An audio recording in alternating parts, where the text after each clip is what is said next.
Lorsque les bennes arrivent à l'usine, la nature et l'origine des déchets sont contrôlées et enregistrées.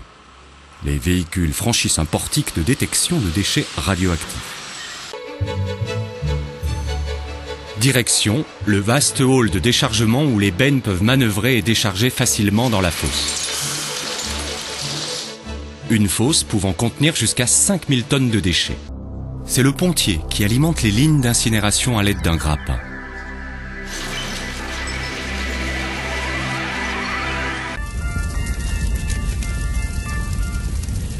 Les deux fours sont équipés de grilles mobiles qui assurent le brassage des déchets et permettent un bon contrôle de la combustion. Ils ont une capacité de 11 tonnes par heure et la température avoisine les 1000 degrés centigrades. La combustion des ordures ménagères produit des fumées qui sont d'abord traitées selon un procédé d'épuration semi-humide. Un système de purification qui se réalise en plusieurs étapes dans ces gigantesques installations. Pour fixer les métaux lourds et traiter les polluants organiques, on injecte du charbon actif dans les fumées avant qu'elles ne passent dans un réacteur. Dans cette enceinte, une turbine pulvérise du lait de chaux en fines gouttelettes pour neutraliser les gaz acides et capter les poussières. Les particules ainsi obtenues se déposent à la base du réacteur.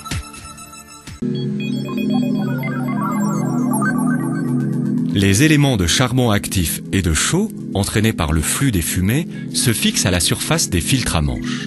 Ils constituent alors un filtre actif qui retient les poussières et neutralise les polluants acides et résiduels. Régulièrement, les filtres sont débarrassés de ces matières polluantes. Toutes ces matières résiduelles, appelées réfium, sont collectées à la base du réacteur et des filtres à manches. Le reste des fumées subit un traitement par catalyse qui permet de réduire les émissions d'oxyde d'azote. L'usine de Bourgoin-Jallieu est l'une des premières en France à utiliser un dispositif expérimental de prélèvement en continu des dioxines et furanes. Chaque mois, une cartouche d'accumulation est contrôlée par un laboratoire d'analyse agréé. Des analyseurs, implantés sur les cheminées, enregistrent en continu la qualité des rejets atmosphériques. Dans les fours, certaines matières ne se consument pas. Ces résidus imbrûlés, appelés mâche-fer, sont progressivement refroidis. Débarrassés des métaux ferreux, ils sont recyclés en matériaux de sous-couche routière. Les réfiums, issus de l'épuration des fumées, sont stockés dans un silo et régulièrement évacués vers un centre d'enfouissement technique de classe 1. La combustion des ordures ménagères produit une énorme énergie calorique. Les chaudières, situées au-dessus des fours, utilisent cette chaleur pour fabriquer de la vapeur.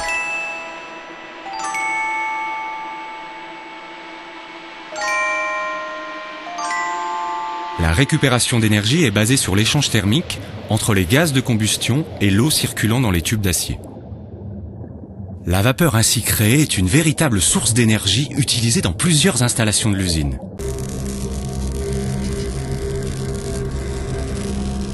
Une partie de la vapeur fait tourner une turbine reliée à un alternateur qui génère plus de 14 MW d'énergie électrique.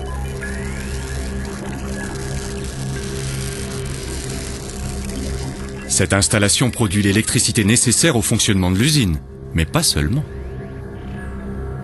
L'excédent est revendu à EDF et correspond aux besoins en énergie électrique de près de 23 000 personnes.